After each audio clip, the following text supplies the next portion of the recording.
Hi,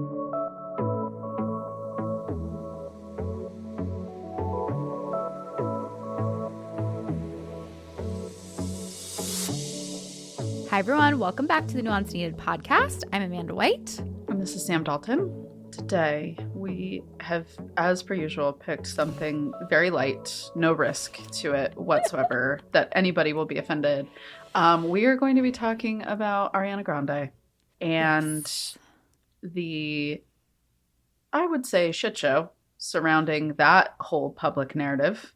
Mm-hmm. And I think whatever situation is going on, I think in whatever direction the situation takes itself, I think we can all say something is not going well. Yes. At like a top level. And I think that's maybe, because I know you and I have chatted about it, obviously, as we do. And I think top level, we'll just dive right in. I think the way I look at it is whether it's a health issue, whether it may also be tied to disordered eating, something is not going well. Yes. When I observe it professionally and personally, it just, something's not going well. So where are you top level, would you say? Yes, I agree for sure. And I think it's tricky. You know, I think we've kept our mouth shut and not said anything because we haven't. It is a very tricky topic. I think that even we haven't talked about the whole celebrity discourse with GLP-1s and, you know, the skinny apocalypse and all of that, because I think there is a lot of truth to don't comment on people's bodies and it's not helpful. And I do agree with that in most cases. Mm-hmm. I think it gets really complicated when it is such a public-facing celebrity. She is not hiding. Not that I'm saying she should be hiding, right? But like she is on tour. She just put out another album. Like she is very public facing right now. And I think I would feel differently if she was like living her life and taking a break. And maybe this makes me a hypocrite. But especially when you're like making a music video, I think that was really the tipping point for a lot of people is observing for me, it was in the music video. I agree. And I think my caveat before we dive in is I'm obviously in recovery from an eating disorder. I work with clients with eating disorders. So I think Sam and I we'll have a lot in common, but we may share different things about it. And I think that, you know, if this is triggering to you, please obviously turn this off. Take care of yourself. There isn't a perfect way to talk about this. Nope. And I think a lot of what we're going to talk about, it's sort of the thing where it's about Ariana, but it's not about Ariana. Mm-hmm. It is sort of about this social media, visual culture we live in, this trend going back to extreme thinness. And what is the line when you are a public-facing figure between basically what I keep thinking about is in the 2000s, Thinspo. Do you remember Thinspo? I do. And like pro-Anna websites. And that stuff all got like banned on the internet, which was a good thing. And it sort of raises the question of like what happens when she is almost not even saying it's intentionally creating like pro-Anna content, because that's exactly what it looks like. What is the line? Yeah. I think I've thought a lot about this conversation and I've consumed a lot of other people's opinions. I think even some content creators who I trust to tackle things with nuance. And I've really, like, I would say since the discourse started when the first press tour around the first Wicked movie started. It'll be 2 years in November. And that was when I saw it. And I even remember being like, whoa, like there's thin and then there's thin. There's I'm built thin and then there's this feels intentional thin. But again, I had that take of it's her life, it's her body. I'm not in it. I don't know her. Who knows what's going on? Yep. I hope they take care of her. I think for me, what I have become increasingly concerned with is it looks to be getting worse. I agree. And the music video for me was the tipping point of where I kind of said to myself of like, this is a problem. Mm-hmm. And I think let me kind of go on the high level points that I think are a problem, and then you can kind of tell me where you like align with it. Okay. If there is a health issue, if there is some type of a health issue behind the scenes that is causing this problem, the complete silence around it makes me feel that there's not a health issue. Yes. Because I think a health issue is the easiest, fastest way for her team to shut this conversation down. Yep. And to immediately circle the empathy wagons online, to enact her most loyal fans to go out and say, no, they said it's ABCDE problem. She's dealing with it. So sad. This is horrible. Awareness, the usual social media waterfall that we are familiar with. So the fact that they are not going out of their way to release information around there's a health concern or intentional leaks, which we all know are a real thing in the celebrity PR machine. Yep. There is nothing. There is nothing being said about anything. Yeah. And if you spend enough time in pop culture, consuming pop culture, being a fan of pop culture, being aware of pop culture, you learn that there are patterns to everything. Mm-hmm. And when there is complete silence on an issue, it tends to mean that the public conversation is probably leaning correct and they haven't figured out what to do with it yet. Mm-hmm. Especially, I think if you look at I think it changes per celebrities. It changes per topic. Right. But given the context of everything her team has said, I think it's suspicious. It is suspicious. And when they released the statement saying that that also felt like sort of a green light for me that like it did. We can talk about it.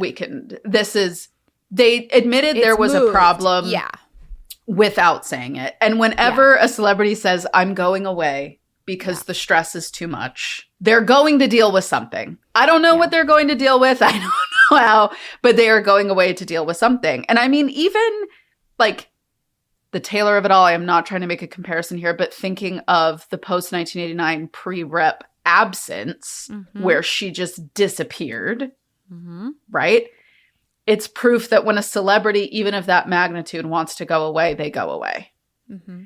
And I think with Ariana's announcement and then the way she addressed it at the concert, the day the announcement dropped, it was just a whole lot of words of nothing. Mm-hmm. And I think what I've wrestled with as I've like consumed a lot of content and listened to what other people's thoughts are and tried to challenge like my own projections and assumptions of what's going on. Yeah. I just think factually there is a legitimate visual difference between someone who just happens to be built thin and is healthy versus someone that is either going through something in their body that is causing their body severe stress, or they are choosing a lifestyle that is creating this type of a body. Yeah.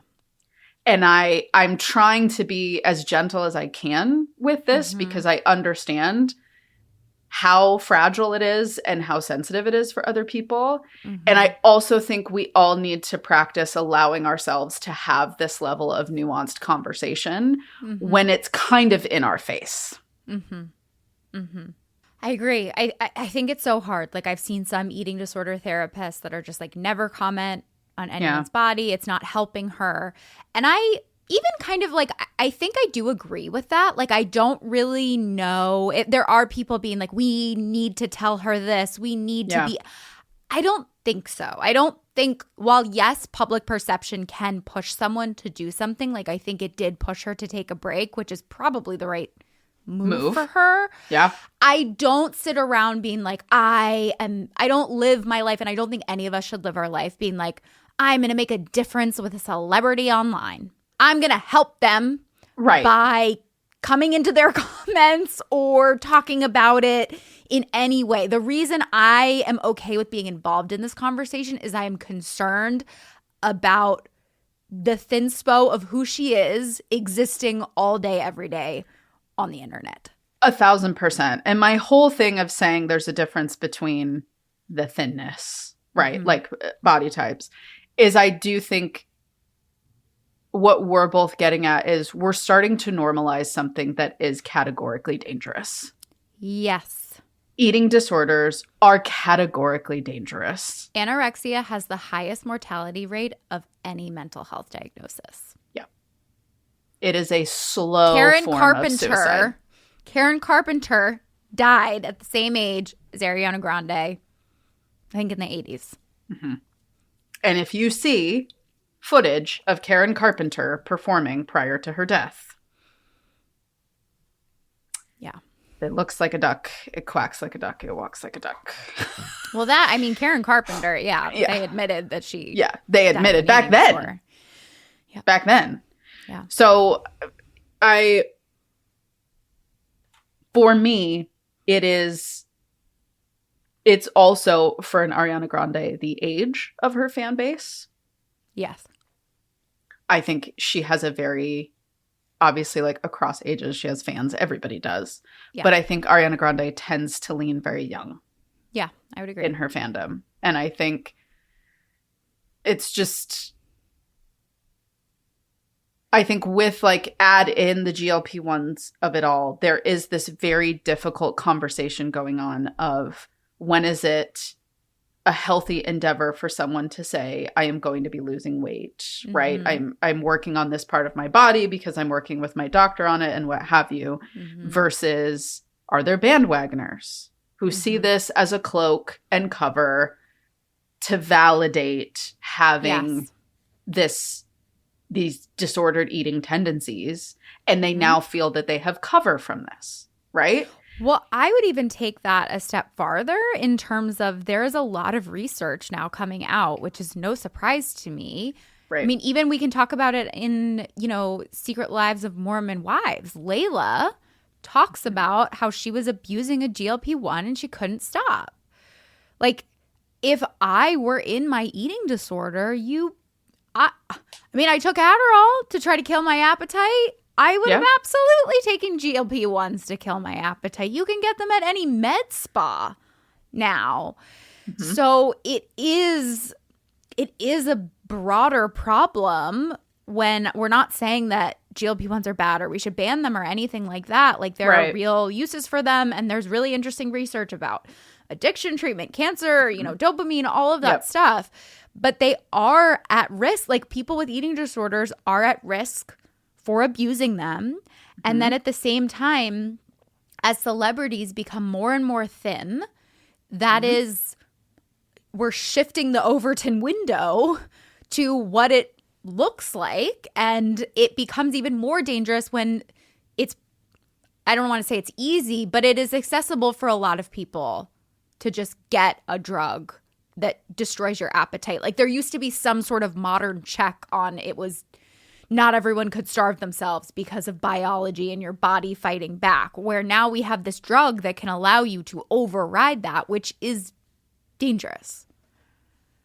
Incredibly dangerous. And I think my struggle with the don't comment on people's bodies is I think it's like anything. Mm-hmm. It can become a blanket statement that people use to avoid difficult conversations. Mm-hmm. And I think in the Ariana discussion, I feel like the people that are most yes, there are. I've seen eating disorder therapists too that I follow kind of talking about like it's not healthy and helpful. But I think when I hear the therapist talking about it, it's more from the same lens that you brought up of like, we don't know this person. We're not in this person's circle. We can't actually influence this person in what they're doing or how they're living. So stop stressing yourself about this person's life, right? Yeah. That's a different boundary.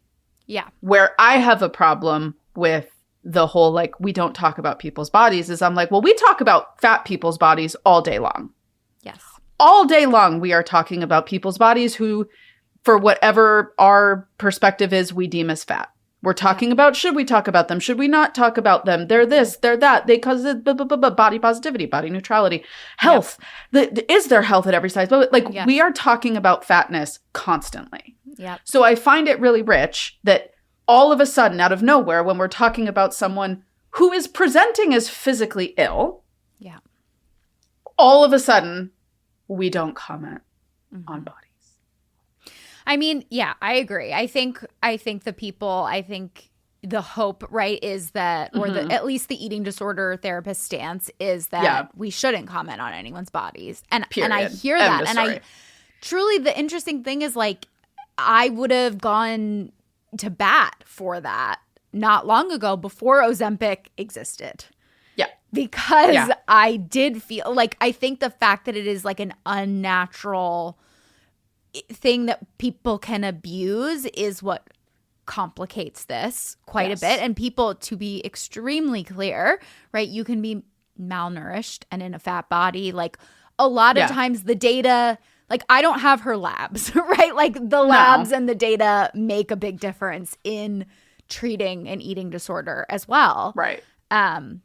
But again, I've been hearing a lot about like people relapsing from it, being extremely triggered from it. And I think it's a fascinating question of even like, what does a celebrity owe us? Because I've kind of been talking as though like she is creating Thinspo and, you know, we were saying she has a young fan base, but it is like she doesn't – what is the contract between a celebrity and a regular person? Like what – like even the unexpressed – I don't know.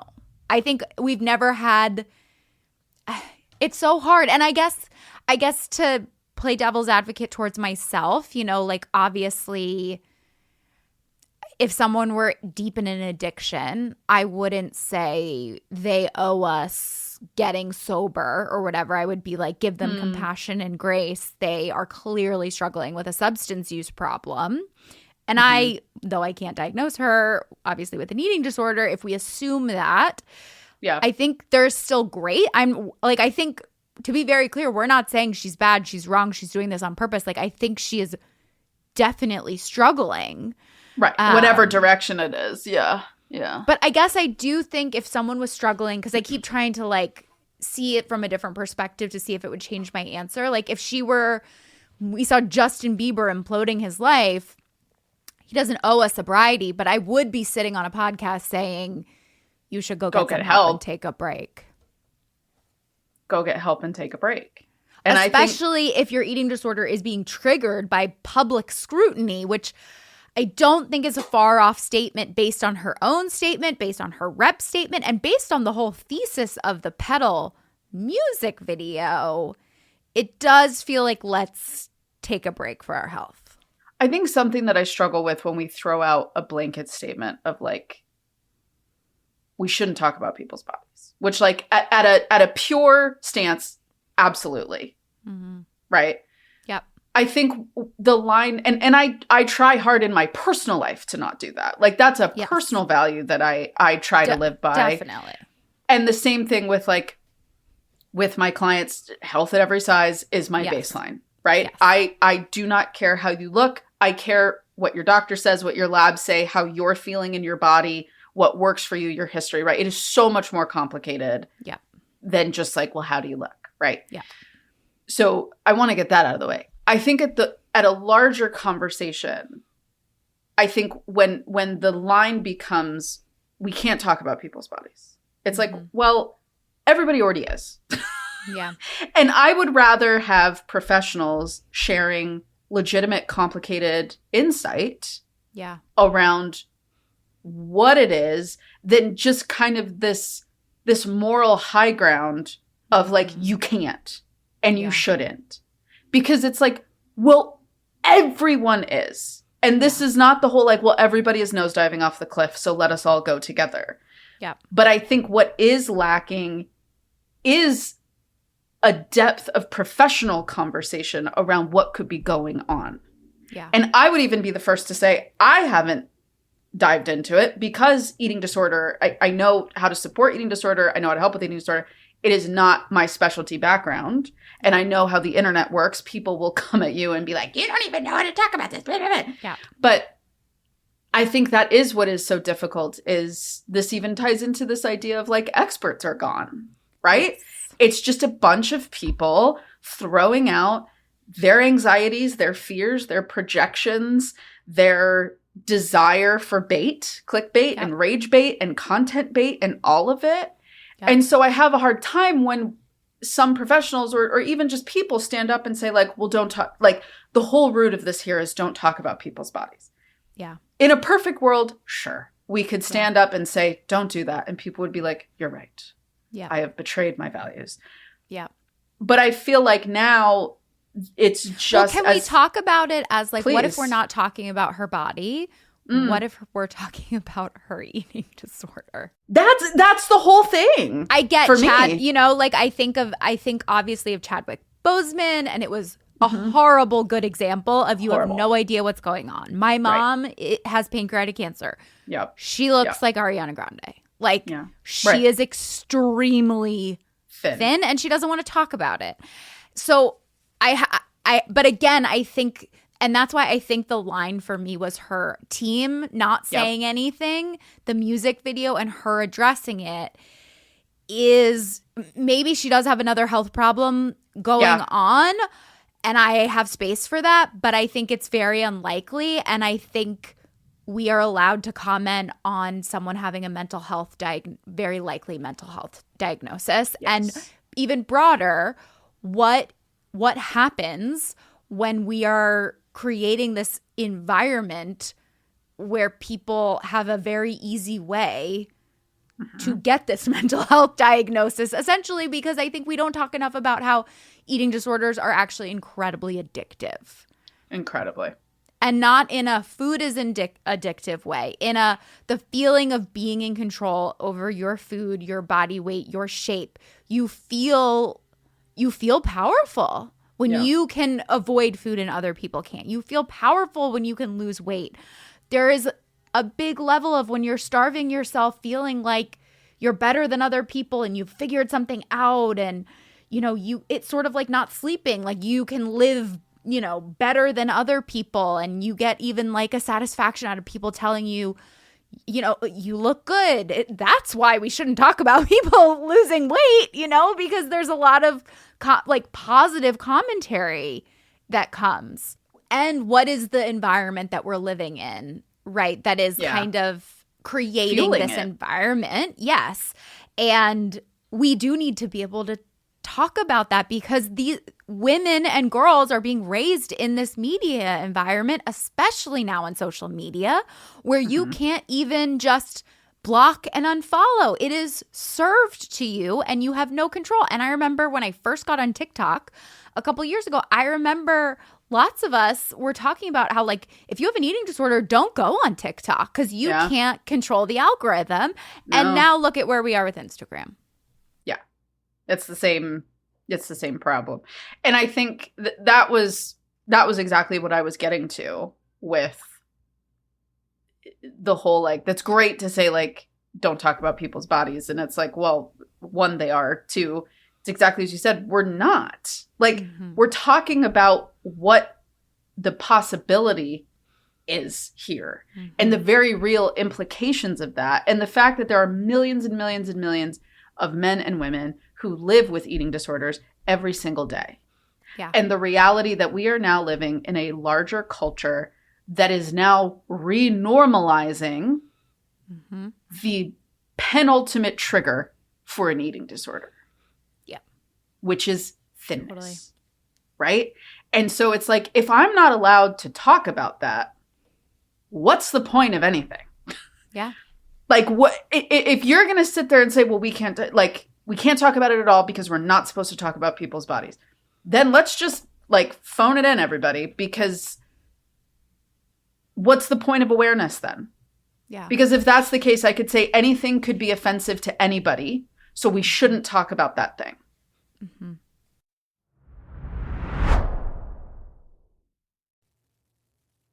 All right, if you're listening to this and feeling like something is landing, like you keep hearing yourself in what Sam and I are talking about, I want you to pay attention to that because when that happens, it's not a coincidence. And if you've been thinking about therapy, but you've really had not great luck, you want someone who gets it not just clinically, but personally, I want to share with you about my practice Therapy for Women Center. All of our therapists have actually been through the things we treat, whether that's trauma, anxiety, eating disorders, parenthood. When you're sitting there and talking about hard things, you know that the person on the other side really gets it. That's really why I started my practice, because I was sick of going to therapists who didn't fully understand the things that they were treating. At this point, we have over 30 therapists, and we actually hand match you to the right one based on what you're going through. And if we don't get the match right, we'll waive your intake fee and help you switch to another therapist in the practice. We really feel like finding the right therapist shouldn't feel like another thing to white knuckle through. When you reach out to us, you can talk to our intake coordinator, you can email us, you can text us. We'd love to hear from you. We serve 42 states online, in person in the Philadelphia area, but right now we have immediate openings in North Carolina, Arizona, Florida, Pennsylvania, New Jersey, South Carolina, Ohio. We'd love to support you if you're looking for a new therapist. Reach out to us at therapyforwomencenter.com, or you can text us at 215-847-6749. Well, I think it's hard too, even being a clinician, I think about Yes. hygiene, Yeah. right? As a clinician, right? And to be clear, like hygiene, I really believe we've moralized way too much. You could unpack the religion of all of that. Your body is a temple. Right, exactly. Like there is a lot there, but and sure, like I think when people think of a therapist like commenting on someone's physical appearance, which literally you're partly trained to do because Yes. it is information, it's data, it's not all of the information. We're not sitting here judging the person who, is like disheveled or whatever, but when you're talking about a mental health issue, it does involve how you take care of yourself physically. Yes. It's why we ask about your drinking habits, your eating habits, your sleeping habits. All of those things impact your mental health. If you are struggling with depression, it often does have a side effect of it's hard for you to eat, or maybe you overeat. It's hard for you to sleep. Maybe you oversleep. It's hard for you to shower, take care of yourself, do basic hygiene. Not as it's morally bad, but as this is a symptom of something. So can we talk about Ariana Grande? This is we're not saying she definitely has an eating disorder from looking at her, but we're saying when we put some of the clinical pieces together, it is resembling that. Yes. 1,000%. And I'm glad you brought that up, because I think the hygiene one is the easiest metaphor to use for that, because it's like, it is true. In school, they're like, okay, if you have a client that 9 times out of 10 is showing up showered, clean, like neutral smell, right? Like together. And then all of a sudden, 3 sessions in a row, you're noticing their hair is becoming more tangled and more greasy. You're noticing an increase in body odor. You are noticing that they're talking about like, like showering takes so much energy, right? Yeah. That is not me going, look at this disgusting person showing up in my office looking awful. That is us literally saying, something very, very bad happened 3 to 4 weeks ago, i.e. some type of a trigger. Was there a death in the family, a friend, a pet? Did they lose a job? Did they go through a breakup, right? Like that is me using that as a sign to say, ooh, we're in a bad place. Right. We're putting these clinical pieces together. These clinical pieces together. And then you ask about it. And this is where like rapport and relationship comes in, which is why, exactly as you brought up earlier, us all melting down about Ariana personally doesn't work, because she doesn't know us. Yes. She doesn't know this you. False advocacy. No, you're not helping her. Like you're concern trolling her. Right. Like exactly. You being in her comments about it is not helpful. No. Now the larger discussion engaged in like, ooh, thinness, eating disorders, blah, blah, blah, blah, right? Like that is the natural consequence when such a public-facing figure lives their life. Unfortunately, that has been how it is for forever. You can think of any major mega celebrity, even think of like Robert Downey Jr.'s addiction issues in the early to mid-90s. Yep.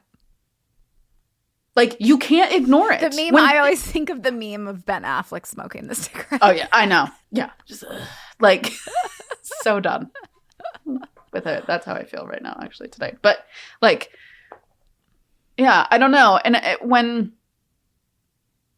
when I think of, like, the whole eating disorder, GLP-1 marriage, yeah. Right, it is dicey. Because the my body, my choice extends beyond abortion, right? Yeah. My body, my choice. I get to do what I want. Mm-hmm. And with disordered eating, there is a very fine line of like calling attention to like, yes, maybe for somebody that is the truth, but for you, why are we wanting to use a GLP-1 all of a sudden? Right? Yes. But if you avoid those types of difficult conversations, you can't have those conversations with people. Yeah. If your fear is like, well, I don't want to offend you by commenting on your body, right? Fine. And I would say there's like a line of like friends bringing this stuff up, right? Like I don't know if friends necessarily or family, maybe family, if you have the right type of relationship, you can start bringing it up. But also, I think what does it, where I'm going with this is I think what impacts yours and I's approach to this is we're trained to have those conversations. And our job is to have those conversations. And so I think we are like high level coming at this from like a very clinical professional lens. And I just want to validate if you know somebody in your life that has an eating disorder or like a family member or a friend. Yeah. It is so morally dicey to say like, where is the line?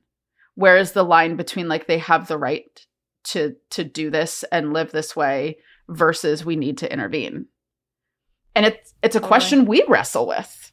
You have a frame in clinical treatment, right? Because you can kind of say someone isn't safe. Someone needs a higher level of care. I need to refer someone out. It's not appropriate for someone to continue to see me. They need something else. So we have that barrier. But yeah, it's really hard when it's a friend, a family member, a child, things like that, or, even just not like a minor, but like your child. But I just go back to plastic surgery addiction, substance use. Like, this is what's hard with this is these things, gambling, right? Like when it becomes an addiction, people lose control a lot of times. And the best thing you can do is emotionally offer to support them, suggest resources, be open to talking to them.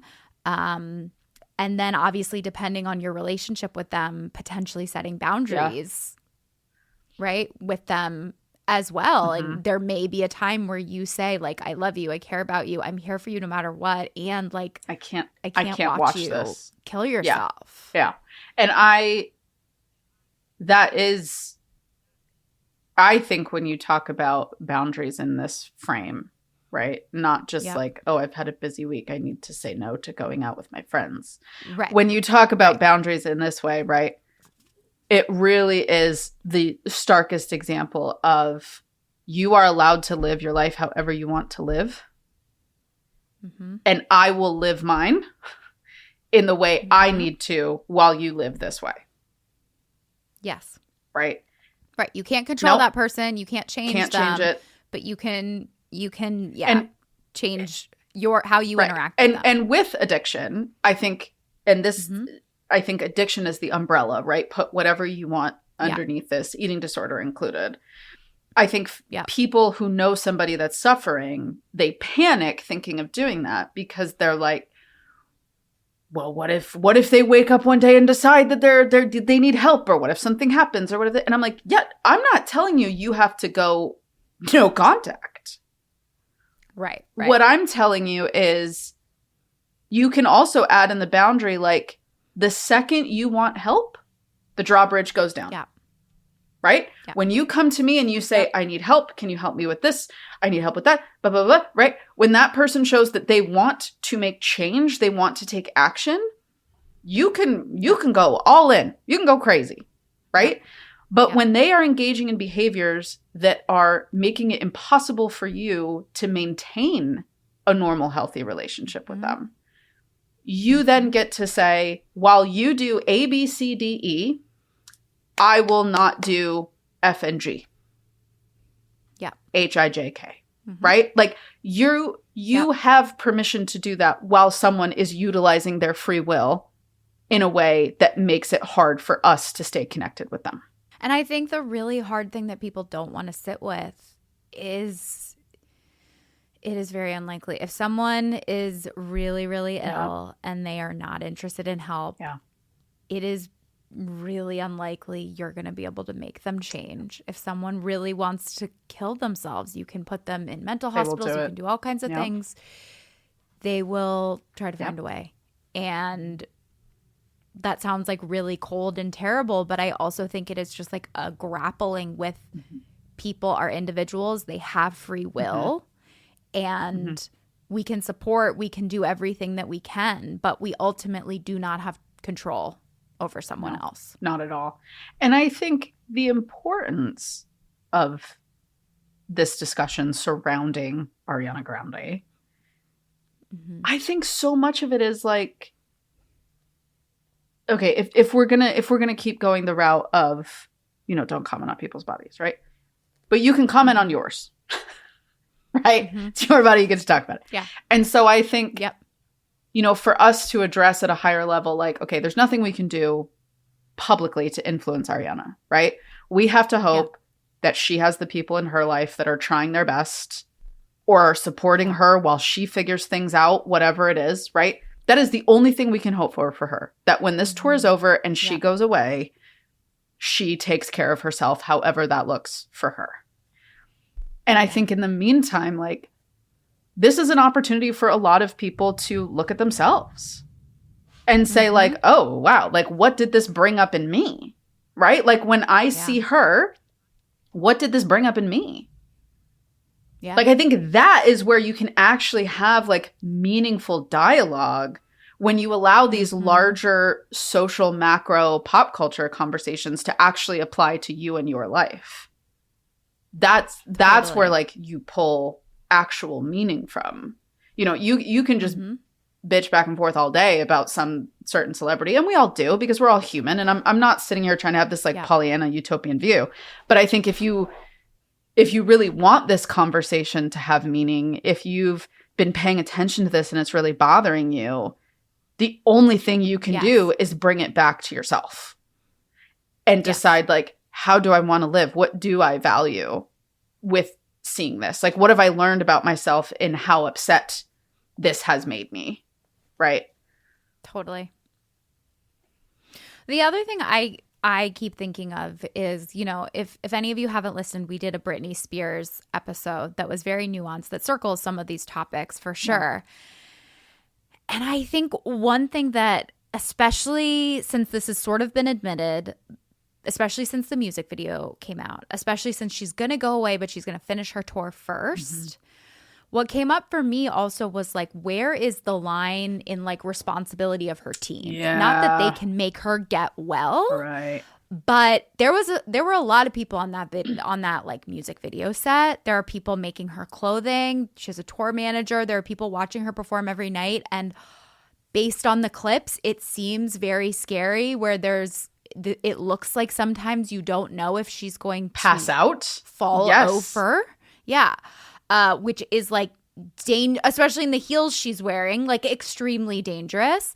And it's like, at what point also, though, do people have responsibility where they're sort of enabling this behavior as well? Again, they can't change it, but are people bringing up these concerns? Is her family? Are they? Yeah. We obviously don't know, but like, it is such an extreme example to see someone, and I think that's why this is getting so much attention. Publicly continuing to do lots and lots of stuff. Public facing events. Yes. In this frame, to the point that people are afraid they're going to watch her pass out, fall over on stage. I'll be the first to say I like Ariana Grande. And so like whenever like a celebrity that or like an artist specifically when an artist is on tour, I will always watch their show clips. Always, right? Especially if I wasn't able to get tickets or if I just didn't care to get them, right? I always watch. Yep. These clips, I've never experienced how painful it's been to watch these. Yes. I haven't watched them because I don't enjoy it, because I feel it's almost voyeuristic to me. And it's very uncomfortable for me. And I just have a lot of concerns. And I'm with you. I've had the same thought of like, what the hell is happening behind the scenes? And I don't pretend to think it's easy to stand up and say, I'm going to cancel a tour, right? Right. But I also think we have seen artists cancel tours for much less. Yes. Much less. Yes. Like some situations where I'm like, really? Like, yeah, you couldn't figure that out, you know? Yeah. And so it is, to me, that means it comes from the top, which tells me for whatever reason, it's her choice. It's her decision. And I think at the end of the day, her team, I also think, I'm glad you brought up the Britney, because I think the Britney of all of it plays into this of, I could see a world where her team is like, we don't want to be perceived as if we are Britney's team. And we are yanking her off of the stage and taking her away with no explanation. Right? Like, I think from a strategy standpoint, that thought just crossed my mind of, you know, what do you do? Like, if you're managing someone and they're the show pony and they have a full tour and they're like, no, I'm doing the tour. Okay. Yeah, I don't know what the situations are I know. behind the scenes where tours are pulled and stuff like that. I mean, I assume it is a lot of team pressure, and I can't imagine ticket sales. I mean, maybe people are because they want to see her, which is even more disgusting. It's sold out. It turns my stomach. When it went, it sold out in like 20 minutes, like the entire tour. So I think we've already had our tickets, and I think what's jarring for me is that it's like I said, at the first Wicked tour, I was like, ooh, right? At the second one, I was like, whoa. And now with this tour, I'm like, yeah. And I think the tickets came out like last year, I think. She announced the tour like a while ago. So yeah, it's confusing why she is releasing an album while she's on tour. Yeah. I know. Well, yeah. I don't. Maybe that's more common now since. Yeah, maybe. I don't know. Yeah. But yeah. So it's so messy. I think that's just what I keep coming to. It's so messy. Like physically and literally. And I think like, while I don't think she's talked openly about mental health issues, like I think that it's pretty clear she's had a lot of relationships and she's struggled a lot and right, like the Mac Miller of it all, unprocessed like, grief. Clearly that has impacted her. She got divorced and never stopped working. She got divorced on the set of Wicked, immediately was dating Ethan Slater. Now they're not together, which again, like lots of celebrities date and break up, but it's a lot of like divorce, you know, Trump, like these really big things that she hasn't, especially the past couple of years, like hasn't stopped working. I mean, the Wicked, people have said, was like a really grueling. Yeah. Well, it was a grueling film schedule, and then it was a grueling press tour. Like it was 2 years of work. And then to also be releasing music. I think two. Has she done two? When did Eternal Sun? Yeah, two albums, touring. Yeah. She was on like SNL multiple times. Yeah. Like it's a lot. Well, and I think here's the thing. And this kind of goes back to like the clinical perspective that we gave in like the hygiene example. I tell people all the time, like, I think you're the greatest in the world and you're not special. None of us are special. And I mean that in a way of patterns are patterns for a reason.